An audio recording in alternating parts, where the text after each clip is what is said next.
Now, fair Hippolyta, our nuptial hour draws on apace, for happy days bring in another moon. But Oma thinks how slow this old moon wanes. She lingers my desires like to a stepdam or a dowager, long withering out a young man's revenue. 4 days will quickly steep themselves in night. 4 nights will quickly dream away the time. And then the moon, like to a silver bow new bent in heaven, shall behold the night of our solemnities. Go, Philostrates, stir up the Athenian youth to merriments. Awake the pert and nimble spirit of mirth. Turn melancholy forth to funerals. The pale companion is not for our pomp. Hippolyta, I wooed thee with my sword, and won thy love doing thee injuries. But I will wed thee in another key, with pomp, with triumph, and with revelling. Happy be thee, Zeus, our renowned Duke. Thanks, good Aegeus. What's the news with thee? Full of vexation come I, with complaint against my child, my daughter Hermia. Stand forth, Demetrius. My noble lord, this man hath my consent to marry her. Stand forth, Lysander.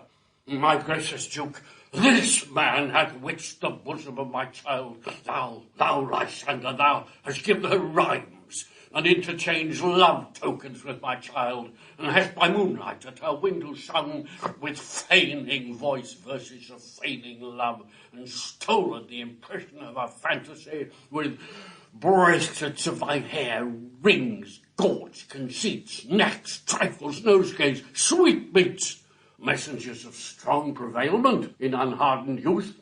With cunning hast thou filched my daughter's heart, turned her obedience, which is due to me, to stubborn harshness. But my gracious Duke, be it so. She will not hear before your grace consent to marry with Demetrius. I beg the ancient privilege of Athens.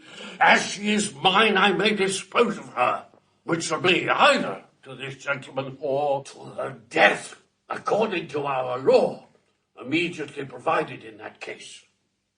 What say you, Hermia? Be advised, fair maid. To you your father should be as a god, one that composed your beauties, yea, and one to whom you are but as a form in wax, by him imprinted, and within his power to leave the figure or disfigure it. Demetrius is a worthy gentleman. So is Lysander. In himself he is, but in this kind, wanting your father's voice, the other must be held the worthier. I would my father look but with my eyes. Rather your eyes must with his judgment look. I do entreat your grace to pardon me.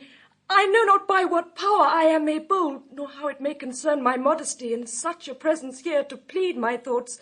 But I beseech your grace that I may know the worst that may befall me in this case if I refuse to wed Demetrius. Either to die the death, or to abjure for ever the society of men. Therefore, fair Hermia, question your desires.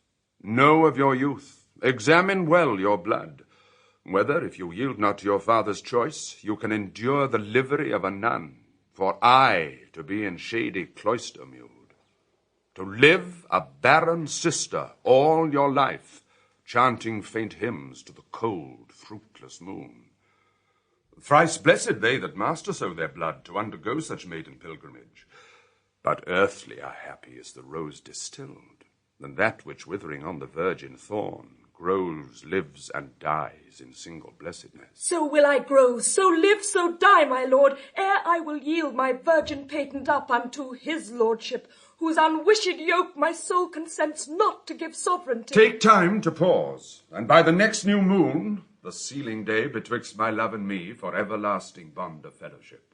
Upon that day, either prepare to die for disobedience to your father's will, or else to wed Demetrius as he would, or on Diana's altar to protest for aye austerity and single life. Relent, sweet Hermia, and Lysander, yield thy crazy title to my certain right. You have her father's love, Demetrius. Let me have Hermia. Sample complete. Ready to continue?